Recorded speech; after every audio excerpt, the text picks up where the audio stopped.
सागर को जगाना चाहता हूँ, मदीना में भी जाना चाहता हूँ। हमारे चैनल से जुड़ने के लिए YouTube पर निदान नेटवर्क को सब्सक्राइब करें। और हमने देखा नबी की बेटों में और बेटियों के लिए वक्त का बादशाह भी अपना ताज उनके कदमों में डालता नजर आया। तारीख का पन्ना पन्ना गवाह है कि हजरत उमर बिन अब्दुल अजीज रहमतुल्लाहि ताला अलैह के दौर में, कौन नहीं जानते इस सहाबी रसूल को, ये ऐसे सहाबी हैं कि अगर उमर बिन अब्दुल अजीज नहीं होते तो आज हम तक जो हदीसों की किताबें जमा हैं और जो तमाम हदीसें हम तक पहुंची हैं, शायद ये हदीसें हम तक ना पहुंच पाती।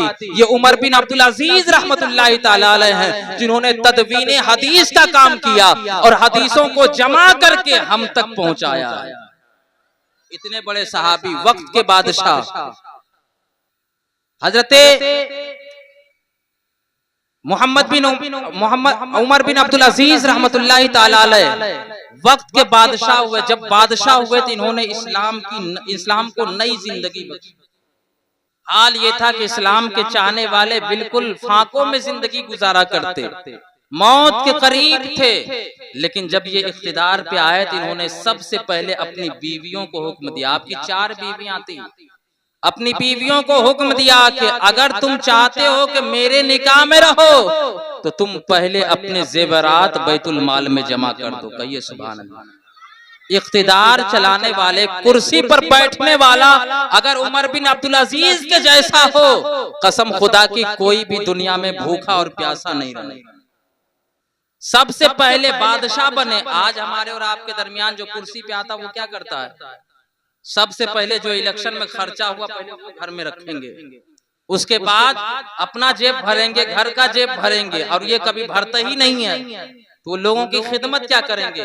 लेकिन उमर बिन अब्दुल अजीज जब बादशाह बने थे, उन्होंने सबसे पहले अपने घर की औरतों, अपनी बीवियों से कहा तुम्हारे पास जितने जेवरात हैं सब बैतुल माल में जमा कर दो ताकि यहाँ से उन पैसों के जरिए गरीबों की मदद किया जाए। जब उमर बिन अब्दुल अजीज की बीवियां जब वो पैसे जब जेवरात को लेकर उमर बिन अब्दुल अजीज के कदमों में डालती नजर आई, मोहल्ले की औरतों ने देखा कि आज इस्लाम जरूरत है पैसे की, आज इस्लाम को जरूरत है दौलत की, और वक्त के बादशाह की बीवियों ने अपने जेवरात उतार कर बैतुल माल में जमा किया है। जब मोहल्ले की औरतों ने देखा, सारी औरतें अपने जेवरात को उतार उतार के उमर बिन अब्दुल अजीज के कदमों में डालती हुई नजर आई, और देखते देखते एक माल का जखीरा तैयार हुआ। फिर उमर बिन अब्दुल अजीज ने वहीं से लोगों की मदद करना शुरू किया।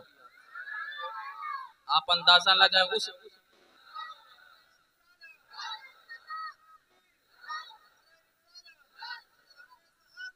जिंदाबाद जिंदाबाद जिंदाबाद। मेरे मोहतरम और दोस्तों, हजरत उमर बिन अब्दुल अजीज हैं जो इस तरह से, और बताइए ऐसा अगर जमाने में बादशाह हो तो कौन नहीं चाहेंगे। हमने देखा एक जिसके जो कलमा भी नहीं पढ़ता है और वो हर मैदान में उतरकर इलेक्शन से पहले हर जगह जहां जरूरत पड़ी वहां गया।